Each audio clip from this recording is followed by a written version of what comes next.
name is Julie Pearson, Little Thunder. Today is Thursday, February 12th, 2017, and I'm interviewing William Harjo for the Oklahoma Native Artist Project, sponsored by the Oklahoma Oral History Research Program at Oklahoma State University.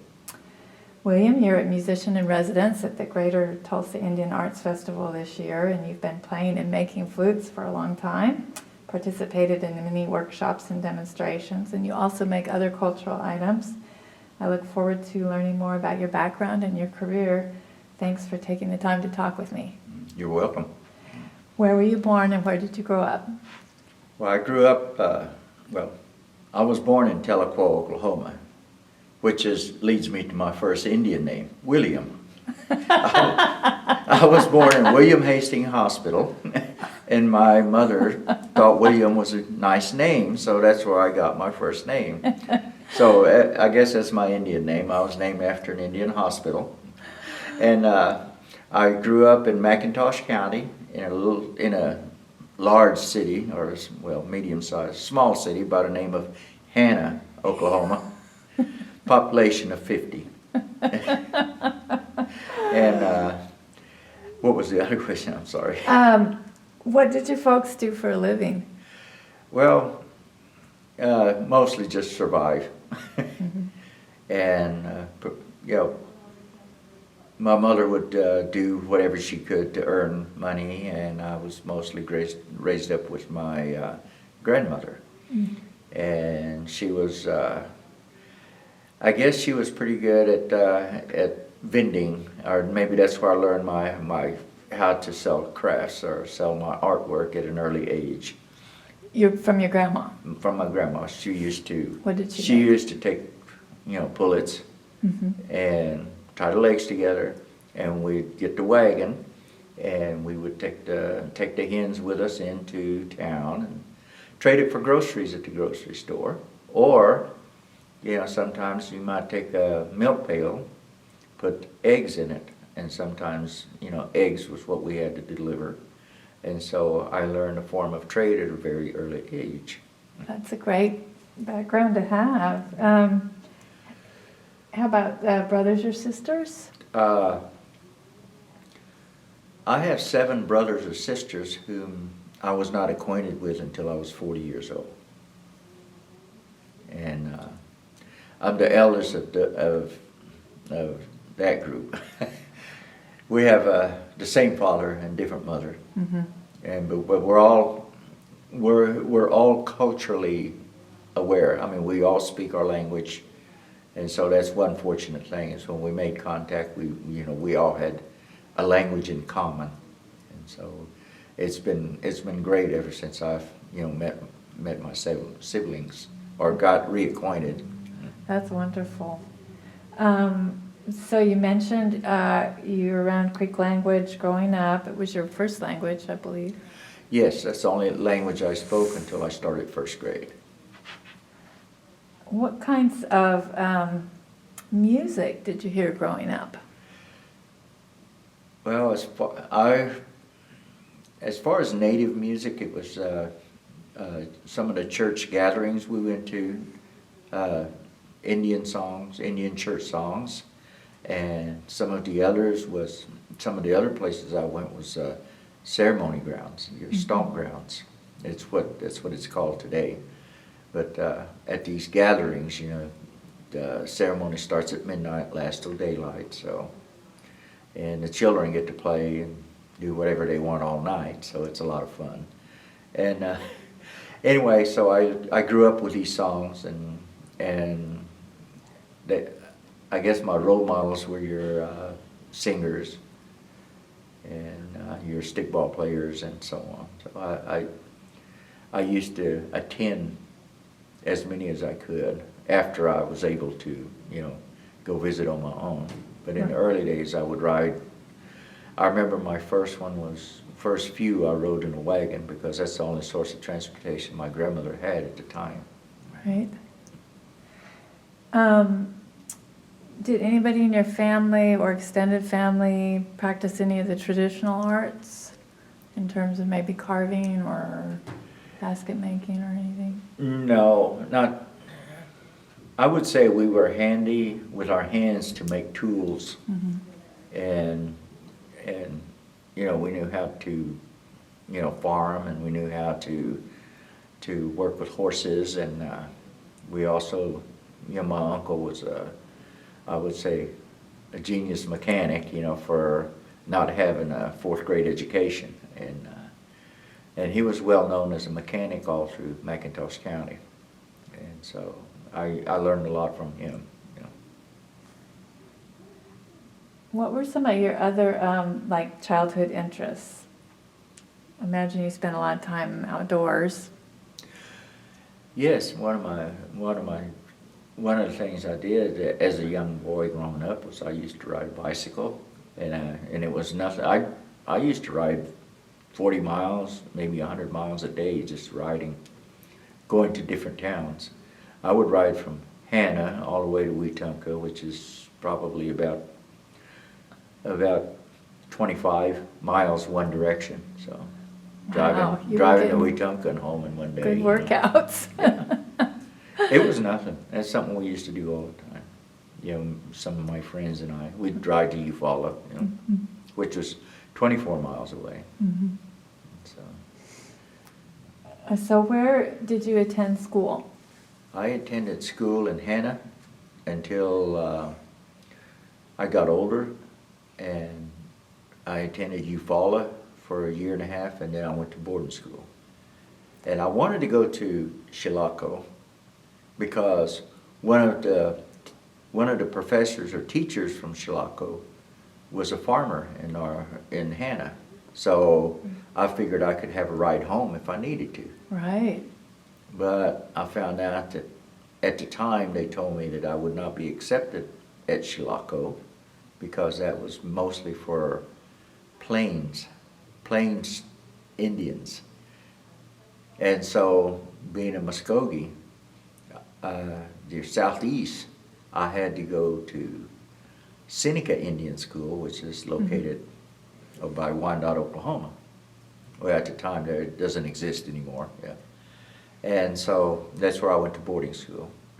And my first roommate was Charles Wright. He was a Cherokee. No, he was Choctaw, I'm sorry. And the other one was James Black Bear. He was, Charles was from Antlers, Oklahoma, and Black Bear was from Pryor, Oklahoma.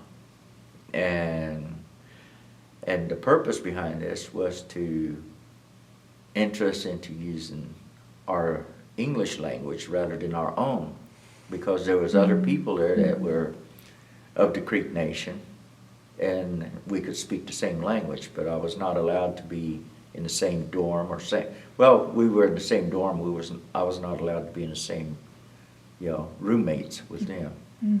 And so, fortunate part about that is we kind of made our own language. We had 3 languages to pick words from, so it was pretty nice. You were teaching each other a little bit. I used to have at least 100 vocabulary words in Choctaw as well as Cherokee, and then my language also. So sometimes, we would share stories, and I might lead off in my language and tell a story, and then the Choctaw would lead off and tell the same story in his language, and also the Cherokee, we would all tell the same story, but in three different languages other than English. That's wonderful. Yeah, you were going to be multilingual if you'd stayed there for a few more years. So what were some of your favorite subjects at school? I think at the boarding school it was trying to figure a way to run off, But and you ended up at Sequoia too, right? Later on? Okay. Yeah, I ended up at Sequoia, but I was just going through the process of what was offered to me, or what I had to do legally, because at the time you have to go to school, or I don't know whether you had to pay a fine or what, or be sent off to somewhere. And so I was trying to comply to what the state wanted. And, There was no arts offerings or woodworking offerings or anything? At Sequoia there was, but like I said, my interest wasn't really, I really didn't have much of an ambition at the time. And so what I did was I ran off from boarding school in my freshman year, which led to two things. One thing was it kept me out of the service later on. You know, you've heard of dumb luck. Well, I dropped out of school, and a couple of years later, when I went back to boarding school, because I found out I needed an education or I wanted one, and when I turned 18, I was still in boarding school. As long as I was attending school, the draft would not send me off to war, they would not draft me. And so I thought that was pretty good. But now that I look back, my reason for going back to school was that I was working in Kansas City at a real famous hotel called Milbach Hotel. And this was right after a famous English group had come through town by the name of Beatles. And this was the same hotel that they stayed in. And I walked in an alley one day, and I really didn't know what I was doing. I just seen a bunch of people out there. Somebody said that they were offering jobs, and I was looking for work, so I went back there, and these were you might say homeless people that was looking for day labor. I stood in line with them, and they came out and made a selection, and they selected me to come and work. So I went in, and I told them I was 18. I lied about my age, and I got a job, and I went up and I washed dishes, and it was the same kind of equipment I used to use at a boarding school at Seneca, because that's one of the things you had to do, was you had to do some kind of a work, and I learned how to use the dishwashing machine there, and I was real familiar with the kitchen. And so after a couple of days, they asked me if I wanted to work for 2 weeks, because the lady that ran the dishwashing machine wanted a vacation. They had never had anybody that could come in and run it. So when they found out I could, I got a job for 2 weeks straight. And I went to work. And when I was working there, one of the chefs, he liked my work ethics. And he asked me to work for him as a chef's helper. And he had never had a chef helper before, but he wanted to help me. So I got my chef's uniform and I went to work for him. And I was learning a trade. Mm-hmm. So I learned how to, I guess I was learning how to be a chef, pastries mostly. Wow. But I was doing that, and I had worked there for a few months. And this certain time, I had worked all day, and I was headed back home. I was using the metro. I went downtown Kansas City, right in the middle of town, where I picked up my bus. And when I got on the bus that day, there were some young people my age that was sitting on the bus, and they had played hooky. They had come into town instead of going to classes that afternoon. So they were scheming, and they were making up a story to tell their parents. And I was sitting a couple of seats in front of them, and I could hear all this. And as I'm listening to this, I got to thinking of my life. Here I am, the same age as these kids, and this is what they're doing. And that's the age group I should be with, because my youngest friend that I had at the time that I was working was 35 years old. And I was probably, I'd say 16. Mm-hmm. And so I said, I came back, and I told my family, I said, I think I want to go back to school. And they said, well, when? I said, I think I'll just go right now. And I had a car, and I went to call my employer up told them I was leaving, I was going back to school. They said, well, good for you. And they offered to forward a check to me. And I got in my car. I came back to Oklahoma. I went to my grandmother's house, told her I was back in Oklahoma and I was going to be going to boarding school. And so I had to come to Okmulgee and talk to people with BIA. And I told them I wanted to go to Sequoia.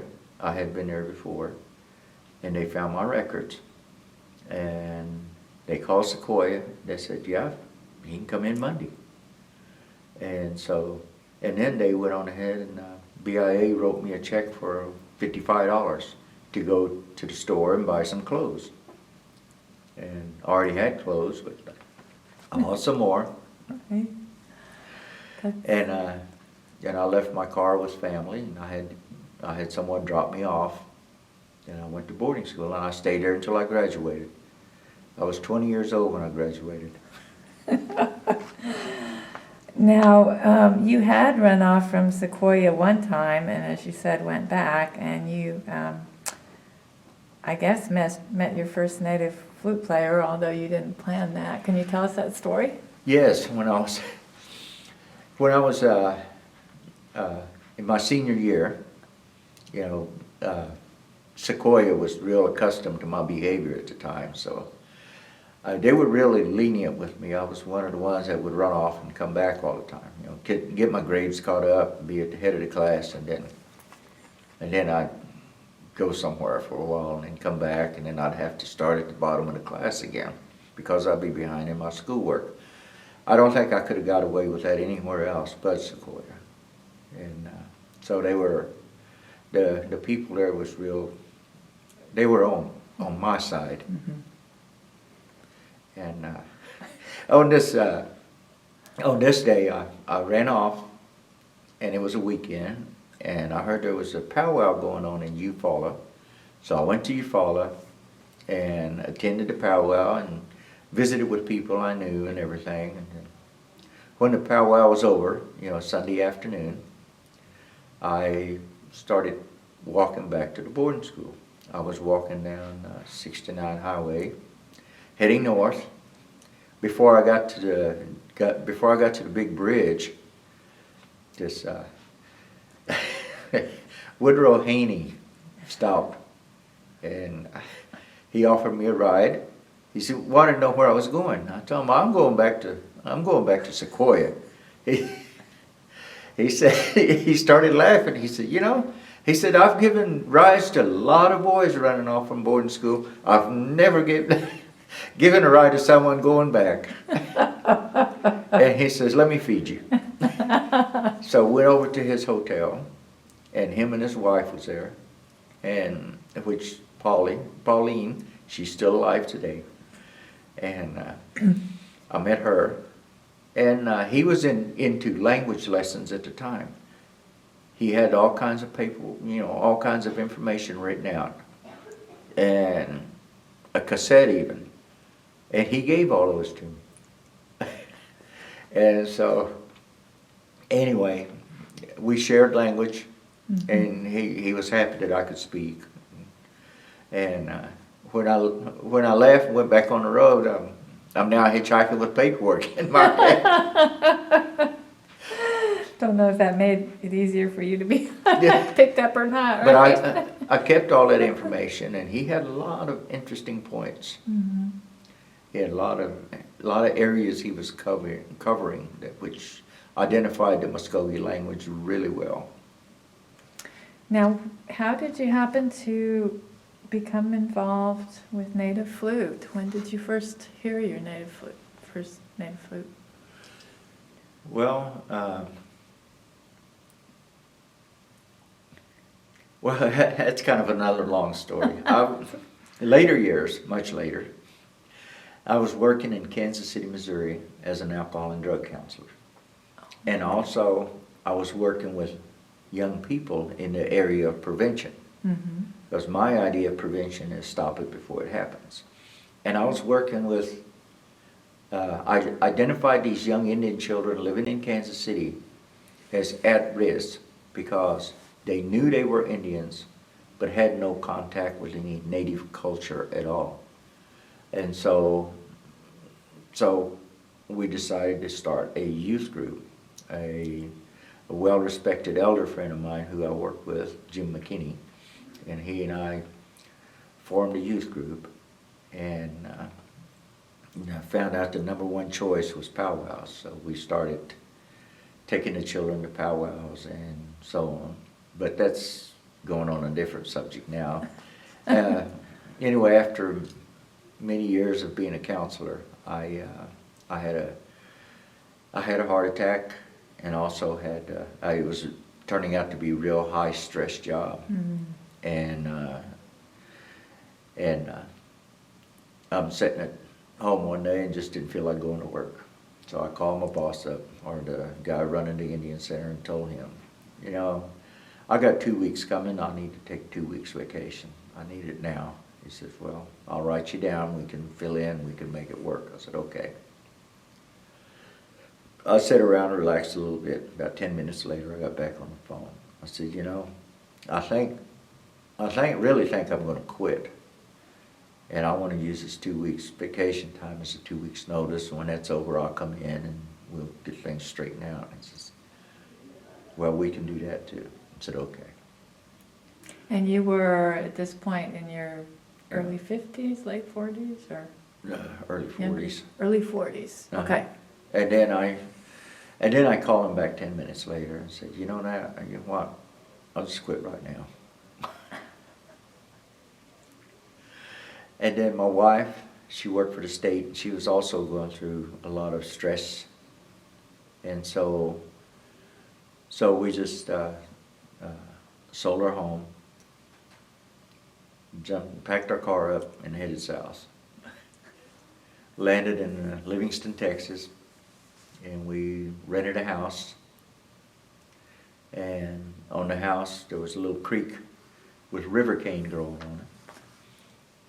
And my son had a river cane flute, which someone had given him. And so I started trying to reproduce those. And as I was making them, a new friend that I had made, an elder by the name of Jack Batiste from Alabama Coushatta Reservation, come by. He visited. And he says, are you making these? I said, yes. He said, do they work? I said, yes. He played one for a little bit, and he says, you should take some to a powwow, because my son was a dancer, my youngest son, and he was a well-known dancer and a singer. And so I said, well, I guess I should, you know. So I took some with me to a powwow, and I would go around to the other vendors and peddle my handiwork. And I met another man by the name of David Evening Thunder. You know, he said, can you make one like this? Showed me one. I said, sure can. He says, how much would you charge me? I said, $20. He said, well, I'll take 10 of them, and I'll be over here at this show next week. Now, was he still talking about river cane flutes? Okay. Mm-hmm.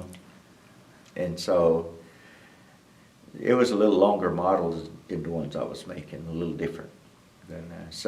But anyway, I delivered my products, and I had extras.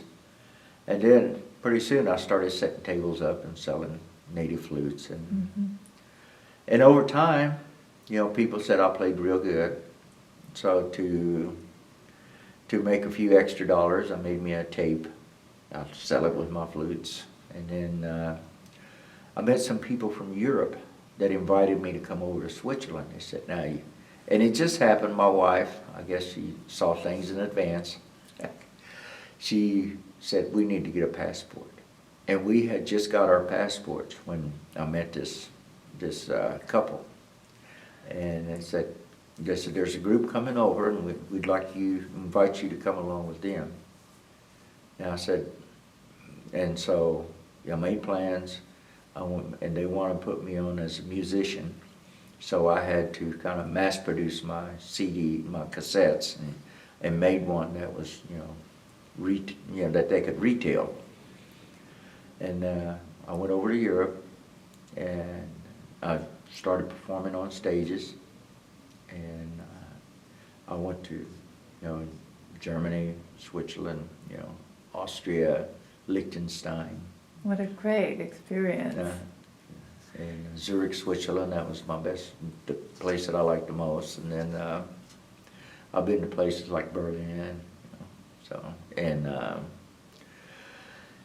most of your major cities in Germany. Right. Well, you have an interesting story about Zurich too, I guess. Tell us about that. One of my first, when I started performing on stages, they were introducing me to come out, and I had my flute, and I was at the back of, coming up the stage, and there was a set of stairs I had to climb. So as I'm walking up the stairs, coming in behind the curtain, I dropped my flute. I think I tripped maybe, I don't know. But anyway, I dropped my flute. And I'm standing behind the curtain, and my flute is laying at the bottom with a crack in it. It had broke. And the audience were sitting out there waiting, and I'm introduced, and they said, and here he is, William Harjo. So I had to go out on stage without a flute. And anyway, I had someone bring me one, and I had to apologize and get the show going, but that taught me a lesson. So every time I perform now, whenever I go any place to play flutes, I'll have a handful with me. Just like here, I'll probably be playing after a while, so I brought extra flutes with me. You'll be prepared. So I want to go back to your first flute making attempts. Were you happy with your first flute? And you might tell us a little bit about a cane flute and the 5-hole difference between 5-hole flute and 6-hole flute. Maybe just a little bit about and other types of materials that you can make flutes from. Yeah, well. But starting with your first flute, were you happy with it? Yes, well, I made my first flute a long time ago, but I don't know if I want to get into that one. I made it out of a water pipe for my son. I said, let's see you tear that one up. But anyway, the ones that I made from river cane was, I knew that was a traditional material because I had picked river cane flute up off the ground with woodpecker holes in it already that you could blow across and get a sound. Wow. And so over time I've perfected the story about the first flute, which I'd like to tell right now. At the beginning, they say there was a young man who had strong feelings for a girl, and no matter what he did, she would not pay any attention to him. So he went to an elder, or maybe the medicine man in his village, and he was told, if you really have pain in your heart for this girl, you should go on a vision quest. So this is what the young man was doing. He was out in the forest for 4 days, and he heard a strange sound. We don't know what the sound was like, but it drew his attention, and he followed it. And it led him to a place where some river cane was growing. And a tornado had come through and broke the river cane in half. And as it was starting to lay over to the side and dry out and decay, insects moved inside and left larvae, which grew into little animals inside the decaying river cane. And the woodpecker come along for survival, put holes in it, retrieved the little animals for food. Now the wind spirit was coming along, passing into, over, and through the holes to make the sound. So the young man knew it was something special. So he took that piece of cane, and on his way back to his village, he was blowing into the holes, over it, through it, trying to make the sounds that he had heard from the wind spirit. As he was doing this, the young girl heard the beautiful sounds, came to him, and that was the beginning of the first flute. Thank you. Yeah. And after I was making and selling flutes, and I had my flute business going, which I didn't know was a business until 5 years later. They said if you can make profit on it, it's a good business. And like I think they gave it like a year or 2 years, and if it's still profitable, it's good. I've been doing it for 5, so I realized it was a pretty good business. And my uncle came up to me, and he says, you remind me of my, of my grandpa, his great grandpa. And I said, how's that? He says, well, he said his name was Nati, and Nati is a kind of a word for hard head, or people that don't listen to things. You listen to other people, he'll just go ahead and go forward with whatever's on his mind, Even if you tell him to stop, if he felt like it was a good thing to do, he would do it. Well, that's what that word means. That was his Indian name. But he was a healer. He was a medicine man. And he had lost his speech. And I don't know how he lost his speech, whether it was harsh weathers or it was his great-grandfather, so it could have been soldiers. Whatever the reason was, he managed to continue his healing because he would sing phrases, had phrases and songs to sing on medicine. And he continued this by making a flute out of a hickory sapling. And he used the sound of the flute as his voice. So he continued his singing and continued his healings. So he told me that. And so I guess flute making goes way back in my family. Yeah. When did you transition to away from river cane and start making flutes out of cedar or other materials? Honestly, it's to make more money. Because I was, my cousin was starting to be a dealer, or starting to sell native crafts and native jewelry and stuff, and he had picked up a dozen flute kits from someone. And let me see if I can remember. I remember who it was. I can't think of his name right now. He was well known. His family has a well-known drum group right now. I'm thinking it's Scissortail. And the man that put that drum group together, that's who my cousin got his flutes from. And he asked me to put some together, and he asked my son to put one together. So. And that's what he used for his sales, is, hey, 11-year-old boy can put this together, look at this, But I put some together, and I'm looking at it, and I used to work in a steel fab shop way before I started, in my late 20s. Okay. And I worked in machine shops and steel fab shops, and I knew how to set up equipment and so on. And I'm looking at this, and I said, well, heck, I can run all this equipment, this is not a big thing. And so I looked at how they were made, and I said, well, I can do that. So I started buying cedar lumber and making my own, and that's where I started. And perfected it. And I have made a change. I kind of claim it, but I guess there's no real truth to it. I guess it's, well, I claim it because I'm the one that started doing this. And originally, the river canes that I make, I would chisel the air passage out between the two holes up on top where the sound comes from.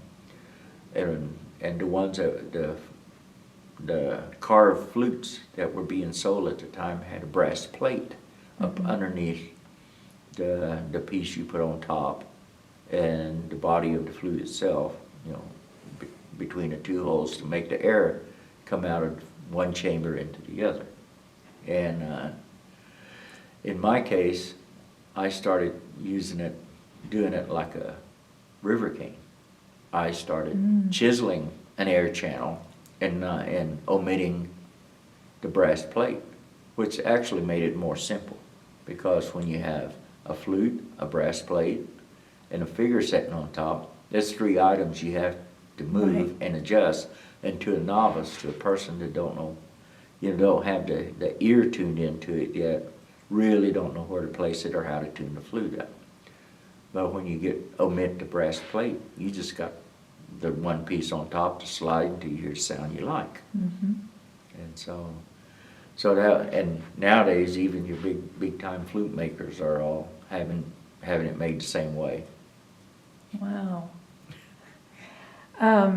Were you hearing any other flute players like Dr. Navakoya, or were you hearing any other flute traditions?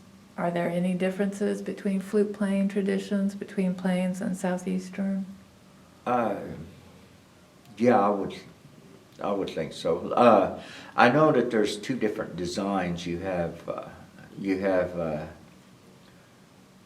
the style that I use, Mm-hmm. and also when you go out west, there's another style as to where you said the difference between 5-hole and a 6-hole flute.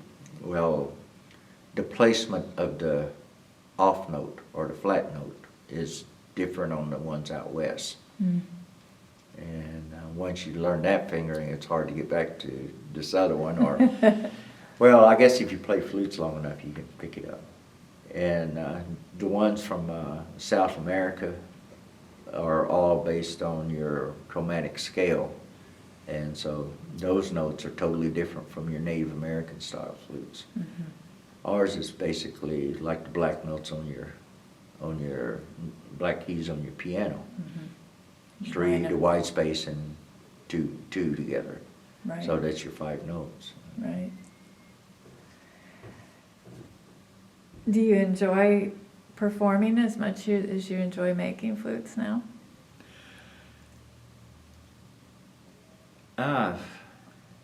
Sometimes when I get a good crowd, it really seems to be enjoying my stories. I kind of enjoy sharing. And I think I enjoy just camaraderie of people more than I do, you know, more than playing. And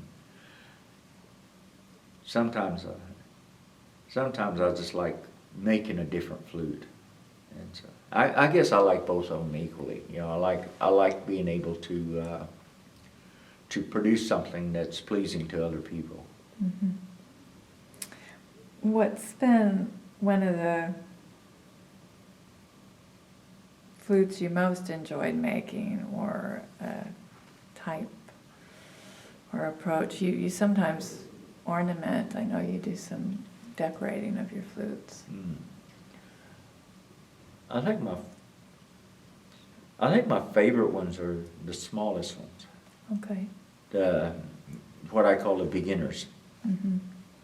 Because I can, it always, at the beginning it used to take me several days to make like a batch of 100. And my first time I made 100 of them, I took them to a powwow. And I was competing with the dollar whistle. And I sold them for $5 each though. I said, I got too much work in it to let it go for $1. And my very first show, I brought them out. I sold all of them for $5 each. And I thought, wow, this is amazing. So all through the next week, I'm working and working and working. About 3 or 4 days later, I have another batch of 100. And I went to the next show. And again, I sold all of them. So about the 3rd or 4th week of making 100 of them, I said, you know, this is all I'm doing. This is starting to have to be work. I think I'm going to double my price. And even if I don't sell all of them, I've still made my money. So I moved it up to $10. And I sold all of them again. I said, wow, I've doubled my profit. So I made another batch. I said, this time I said, I'm going to take it up to 15. And I didn't sell out at 50, but I still made a good profit. Mm-hmm. And I've been making them for almost, I'd say about 20 years now. Mm-hmm. And I still keep them at the same price. So that's my beginner flutes. I call them beginners because all the processes you need to make a flute play is what it takes to make this work. And once you learn this inexpensive flute, you can actually pick up a large one or pick up a more expensive one, and you're still able to make it work. Have any young people who bought from you come back, who bought a beginner's flute, come back and bought something more challenging? Yes, they have. And I've had all kinds of interesting stories. Some of them will come back and say, I bought my first little one from you. I got 10 of them at home now. And they buy from other people. But the whole thing is, when you learn how to play my little flute, regardless of who makes it, as long as it's a native flute, you can play it. And so that makes me feel good. And a couple came up to me in Nashville, Tennessee, and they said, we met at your booth last year, so we're married now. And they heard the flute, and both of them got attracted to it, and they met in front of my booth. Well, it did its work, didn't it? Yeah. That might be the answer to this. I was going to ask what the best compliment you've ever gotten on a flute is. Best compliment? I made a flute out of ebony, and it wasn't in words. This woman, she wanted to listen to an ebony flute. So I said, here's a ebony. I said, the ebony wood is choice wood for wind instruments. I said, give this one a try. She put it in her hand, she put her fingers on it, and breathed the first note into it. And when she breathed the first note into it, she pulled it down like this, looked at me, and she had tears running out of her, running down her face. That's really a wonderful compliment. Do you very often make flutes from exotic woods, more exotic woods? I'm starting to not use as many exotic woods as I used to, because one of the choice woods other than ebony, I still use ebony, and I still use purple heart, and I've still got some black palm left, but I was making them out of cocobolo, which is really beautiful, but that's a toxic wood. And so when you start sanding into the material, the fumes from it, it started making my eyes water, it started making me sneeze, and it was getting more drastic. So at first it was just my eyes that burned. Over time it got to where my nose would start running every time I touched it, plus the eyes burning. So I think I made my last one of those about 5 years ago, and I haven't made any more cocobolo ones. And some of the other hardwoods have a little bit of toxicity to it. So have you been back to the old country or the Creek homelands very often? I haven't been. Yes, I go back and visit. I haven't been to any ceremony grounds here in this area for quite a while, but I still have family there. I still have home. I still have home grounds at our ceremony grounds. But in Alabama and Georgia, have you been back that way for festivals or demonstrations? I do festivals back that way. And then I always enjoy getting up and telling people, if you're related to Andrew Jackson, I just want you to know I'm back. Because Andrew Jackson, after taking our lands and force relocating us here in Oklahoma, he also made it against the law to be Creek Indians to be in the state of Georgia. And if you got caught there, you was either imprisoned or in hard labor, or you might even be shot. And that because that was the law at the time. And I can understand where a lot of people would not have claimed their Indian blood at the time, because when there's a soldier standing in front of you asking if you're an Indian with an armed security behind him, and asking you if you're an Indian, I can understand that it would be very hard to say, yes, I am. But I'm sure there were some that were really determined to identify themselves as a native, and those I have a lot of respect for. Because if it wasn't for those people, you know, I would not have my last name of Harjo today. Right. Yeah, because Harjo represents, it describes a behavior, like a frenzied fighter. Somewhere in the history books it was written down as meaning no name. But where that comes around is that Christianity was coming to our nation. And when we accepted Christianity into our religion, we got recognized as one of the 5 civilized tribes, meaning we had accepted Christianity into our religion. But it didn't speak for the whole nation, because at the time when you became a Christian, you had to take on a Christian name, and you couldn't, and you could not be identified as a native through those names. That's how come, you know, I have a last name like Simpson from my mother's side, and there's last names like Thompsons, and you know, and so on. And so that's and so after the forced relocation from Georgia to here, the census taker Samuel Dawes, he required 2 names on his census taking. And so those that didn't have a last name, or as they say, no name, that's where that term comes from,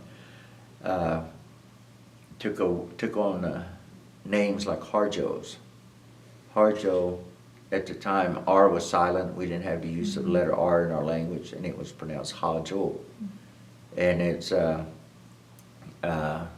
well-respected red stick warrior word indicating that he was a frenzied fighter.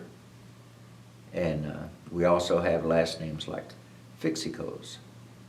Figi is heart, and Sigo means it's not there. Fixico. So that means that those were the people that fought like heartless people. And so we have similar names like that all through the Creek Nation. You can tell the older names. Do you do a lot of commissions, or do you kind of like to make your own things and then do I a show? have. So far this year I've got 5 spanning from January this year to May, to the middle of May. So those are just, you know, invited paid performances areas. Cahokia Mounds in Illinois has invited me for a special program May 4th. Oh, great. And I'll be presenting there. And then so far I've done 1 in Florida already. I'll be doing 2 more in Florida at the end of this month. And then I also do 1 in Katy, Texas, coming up April Fool's Day. Have you taught any workshops on flute making? What were those like? Yes, I have. I had good response. I only had maybe 2 one-hour sessions to do, so what I did was I took some blanks that I had already cut, had them pick out a blank, and then put the holes in it. Unfortunately, I didn't have any equipment. It was a classroom setting, so I took just drill bits and had people do it by hand. But after they put the holes in and everything, I was able to, the cedar is soft enough anyway, I was able to glue it together for them, make sure it's set up right, and they had a working flute when they left. You know. That's neat. And I did that with the Oneida Nation. They call it Woodlands Indian Art Show, and it's at the last weekend in June in Green Bay, Wisconsin. And they have that every year. And I've also done it in, I did flute playing lessons and flute making sessions at, I've done it in Rancocas in New Jersey, but that show isn't available, and we're not doing that show anymore. And then This is in Victor, New York. Ganondigan, Friends of Ganondigan.org is where you can find these. But they have a museum there, just right outside of Rochester, New York. So how many shows, do you travel every month, or what is your schedule, sort of your show schedule and your demonstration schedule? I'm slowing down. I'm starting to do maybe about 2 months. Mm. That's what I prefer. That's pretty good pace, though. Yeah. Yeah, well, this is the only one I have. Well, this and the one in St. Augustine, Florida, is for the month of February. That's 2. And then March, I got one in Jacksonville, Florida, and Washington University. That one I won't be performing in. I'm just attending as a vendor. Oh. What kind of an impact do you want your flute music to have on the audience?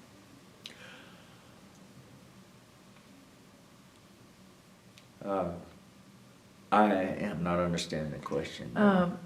What kind of effect, what do you want people to feel when they hear your music, your flute music, when you play? I don't know. Or do you think about that? I want people to enjoy it. I think if people dislike it, they wouldn't listen. So I try to produce a pleasing sound that everybody's comfortable with. In that way, yeah, that's. Do you practice very much anymore, or do you need to? No, I never. When I leave a show, I don't touch it until I'm at the next show. Right. Except when I'm building and making, and then I'll make sure the notes and everything's working. But as far as sitting around in my garage playing a flute all day, I don't do that. That's too much like work.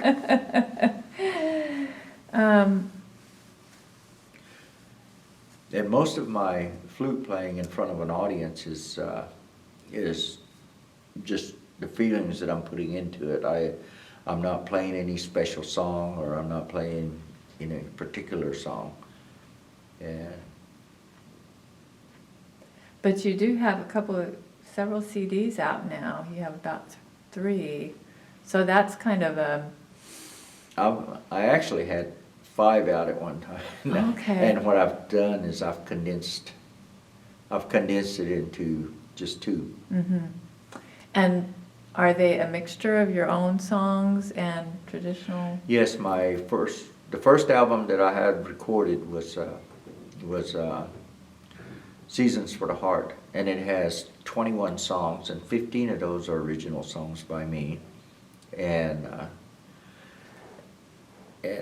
my second album, Peach Ground After Midnight, which I named after a ceremony ground in Hannah, Oklahoma, is 32 minutes long, and it has 12 songs, and 11 of those are original songs by me.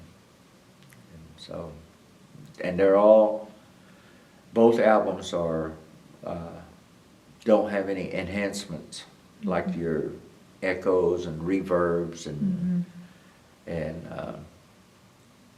other musical instruments, mythical voices, running water. Right. It's just the sound of the flute as you would, play it or as you would hear it. Right.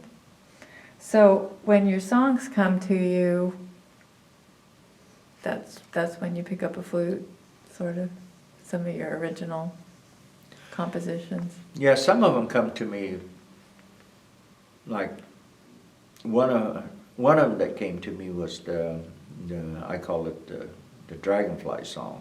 And that one was, I was performing in Memphis, Tennessee at Chocolisa Museum. And it was an outside venue, it was a small arena, powwow arena. And I was on stage, and I came between flute playing and telling a story. And when I got to the end of my story, I didn't have anything in my mind to what I was going to do next. I just finished my story. All of a sudden, I'm standing up there on the stage with a blank. So I picked up my flutes and I just started blowing notes into it and trying to kind of maybe get a little rhythm or something going until I thought of something else, what else I'm going to do. And as I'm making these sounds out of my flutes, dragonflies showed up, and they filled up the arena, and they were all about head high, and then just flying all inside the circle there in that arena. And so that one Wow. I tried to reproduce the sounds, and I call that song the Dragonfly Song. Mm-hmm. And some of the songs probably don't even, like my strawberry song, they say, don't even sound like it has anything to do with strawberries, but you know, after telling the strawberry story, you know, that's what I felt and that's what I played. Right. So you make other cultural items too. What's your favorite thing to make that's not a flute, just cultural objects? Actually, I can do a lot more, which I'm not following. I should. Like I have a real good hand at sketching and painting. Mm-hmm. And this goes back to when I was in grade school. You know, we were having an art class. I was in the 4th grade. Was it at Hannah? Yeah, in Hannah. And back in those days, you know, someone would come to your school and you would go out and you would sell all these craft things for church. Mm-hmm. And this one was a picture of an angel. And when you sell them, they would give you a Bible for bringing them money.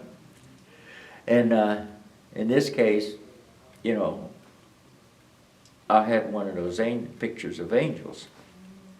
And so during the art class, I found some colored chalk, which I'd never used before.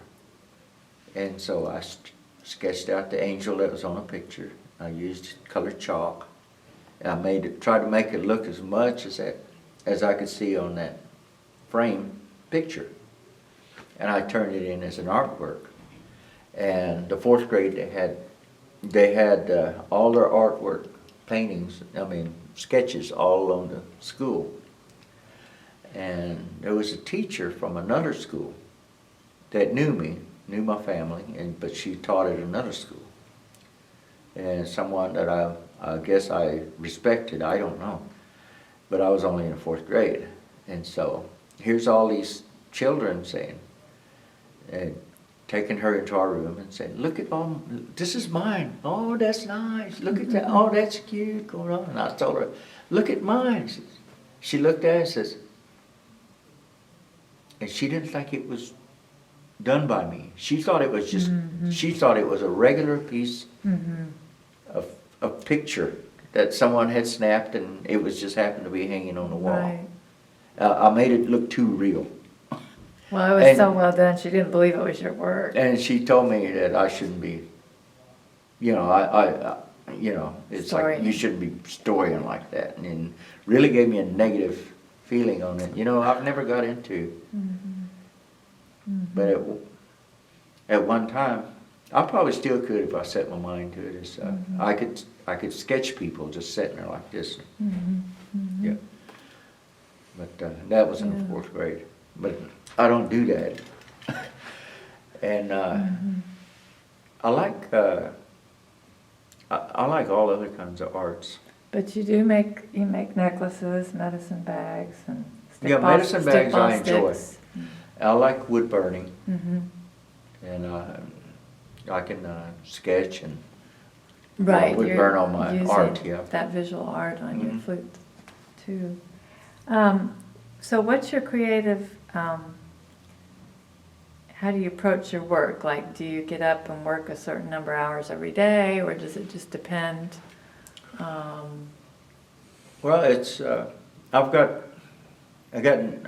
well, at my age, we got normal everyday stress or things that we have to be taken care of through the day, and then when that's accomplished, and then I've got time on my hands, I'll either go out to the garage or I'll go out to my work area, and some days I get into it and some days I don't. Right. But I'm working at my own pace, and Do you like to work during the day mostly, or later at night, or? I like working through the day mostly. Mhm. And I like to get outside and get things done and Yeah. get, because of the drying process on some of the flutes that I do, I need to get them done and set up and put away before the dew gets on them, so it's, you know. How long do they have to kind of cure before you? Well, the sealer You I do put it in on, process it depends on the stages. weather. Mm-hmm. Like if it's rainy Mhm. and there's rain in the area, it may take a couple days to dry. Mhm. But if it's not, it may dry in just a few hours. Mm-hmm. So, and then, so all that.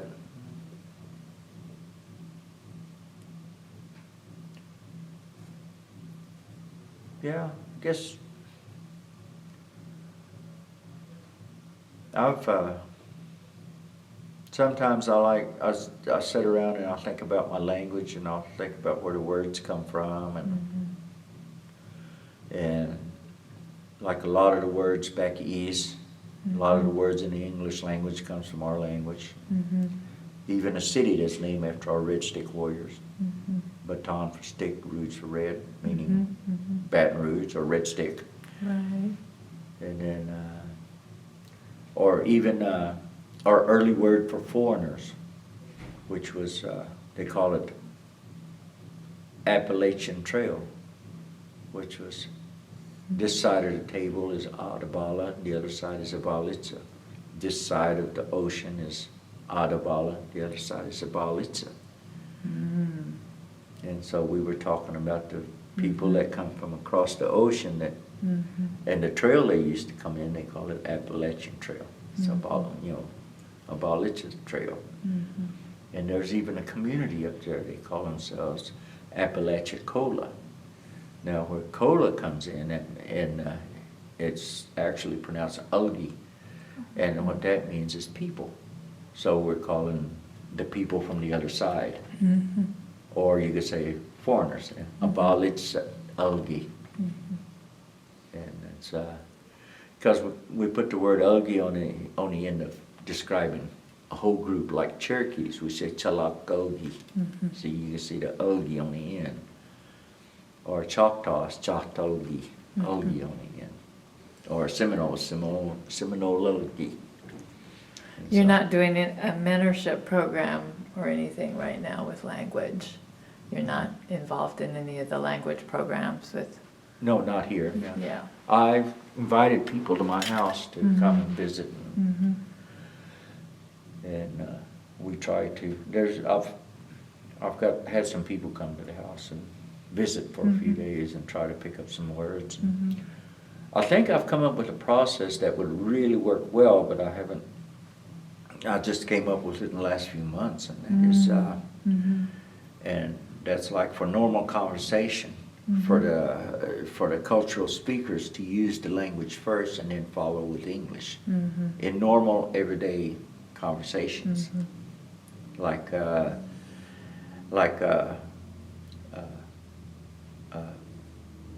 Hombidajiaza, do you want to eat? Yeah. Or Young Legiba, sit here. And just go with that mannerism, and I think our people, and that would be like I think almost like immersion. And I think that's what we need, because we don't have no process, a way to actually educate.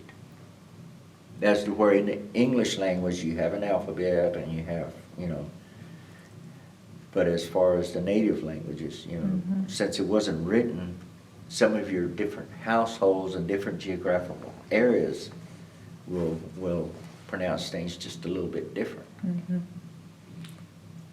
glad you're thinking about those things. Yeah, like even in the Choctaw language, you can see a lot of Creek language in that. Like the They are stickball, similar. like the stickball band, they call it kabuchi. Uh-huh. And actually in the Creek language means busted head. Like, Iga. Yeah. Iga means head, Right. and buchi means to bust. So it's like kabuchi. But then it's kind of like in the Choctaws, instead of kabuchi is what we would say, and that would be like kabuchi, which means the same thing. Yeah. Or even the museum, they pronounce it Chocolisa, meaning old house. Oh. And we pronounce it Chocoliska. Same, almost the same. Yeah. And then getting to the Miccosukis in Florida, their language is similar to ours too. And it's like the word for farewell, we don't have a word for farewell. So we say, we see you again. In the Creek, we say, Chihitagahi. In the Miccosukis, they go, Chihitagali. Oh, okay. So it's just a gali and gahi. So that's the only difference. Well, we're going to take a look at your work here in a minute. Is there anything you'd like to add that we forgot to talk about that would be important? I'll probably think of it as soon as I leave here. But there's still a lot.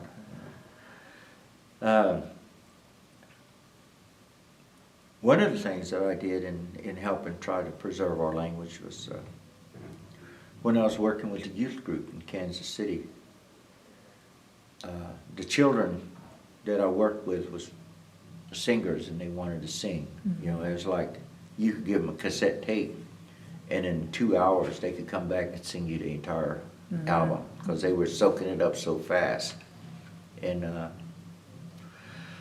but what made it hard for us was we would appear at a powwow and we would set our drum up.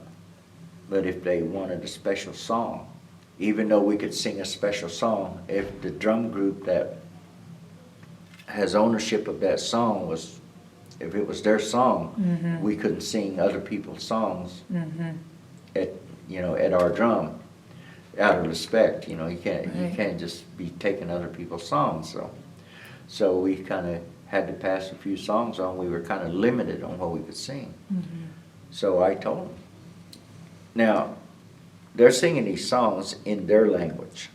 And I said, I have a language, so why couldn't we make these songs with my language on it? That way, you don't have to, you've got a song for every category. So we made our own songs, and we used Muscogee Creek language. Creek powwow songs. And we we were known as the Red Stick Singers. Like 25 years ago, we traveled everywhere, and we were one of the well-known drum groups going across the nation. We was right up there with the Yabe and Whitefish Juniors, and we actually sat and sang with them. And we were the only, as far as I know, we were the only northern drum to ever set up at Quapaw. Wow.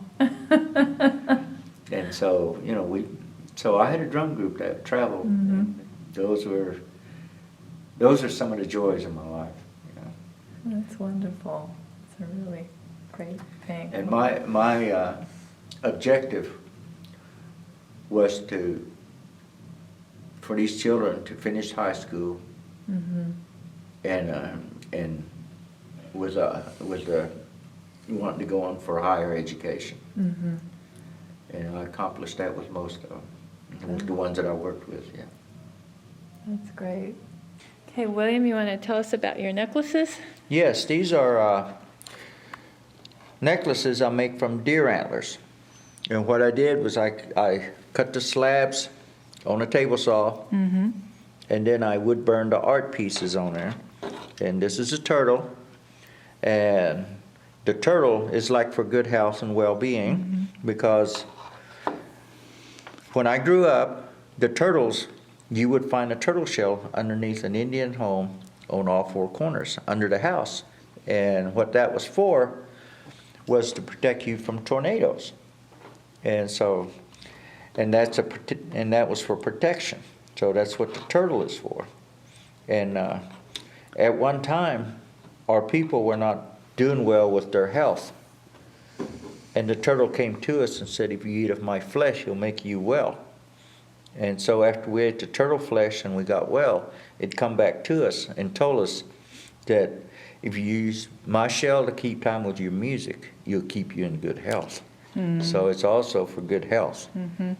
And this guy here in the Muskogee Creek Mist, I call him Hoodali, which is the wind.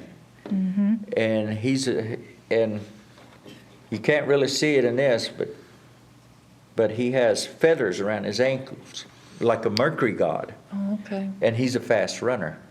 And he was kind of like a trickster. What he would like to do was he would like to pick on people, make fun of them, get them angry enough to chase them down, and then he would have his foot race because he was always the fastest runner. And this guy is like for an athlete. And they say that if you're not an athlete and you wear one of these, you're taking a chance of ruining your health. But this here's for athletes.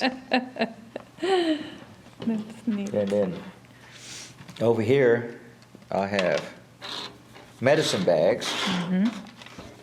Now, this here's a little pony I drew. I wood burned that with a wood burner. Yeah. It's not ink.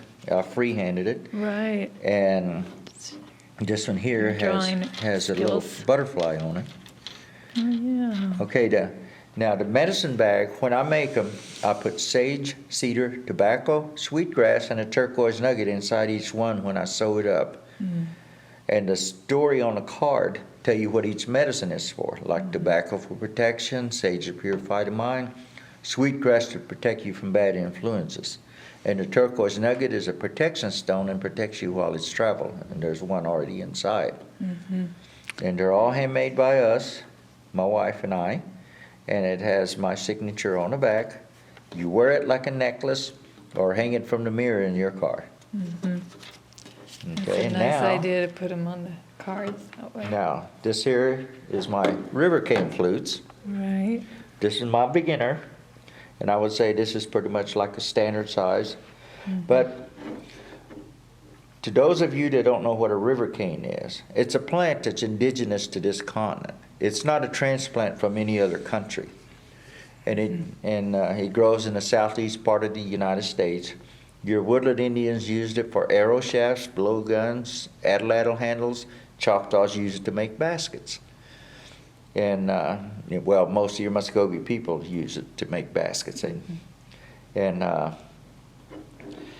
I've picked them up off the ground with woodpecker holes in it already that I could blow across and make a sound. So I feel like it was being real instrumental in being the first flute. And it dates all the way back before BC. That's before Columbus.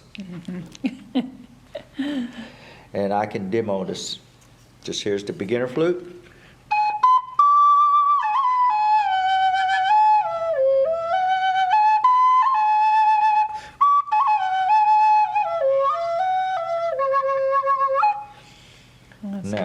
Now, if you notice, this other one has 6 holes as to where this one has 5. And this 5-hole flute is, if you can see my fingers here, is like the black keys on your piano. 3, a wide space, and 2. So it's the same setup as your piano keys. And this one here is the same instrument. When you close this hole, you have 5 holes just like the other one.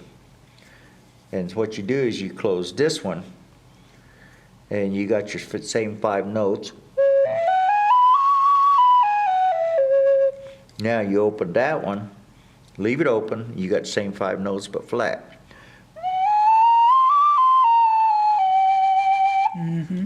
Which allows you to play songs from your chromatic scale, like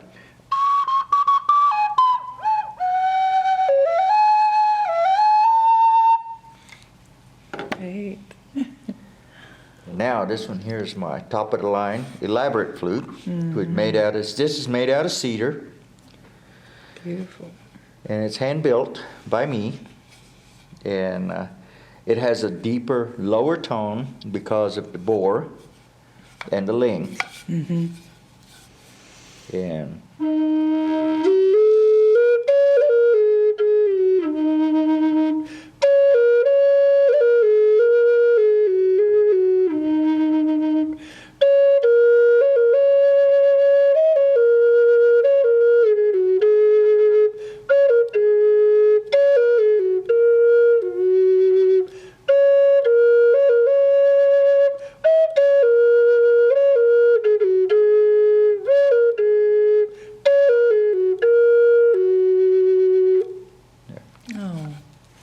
Thank you.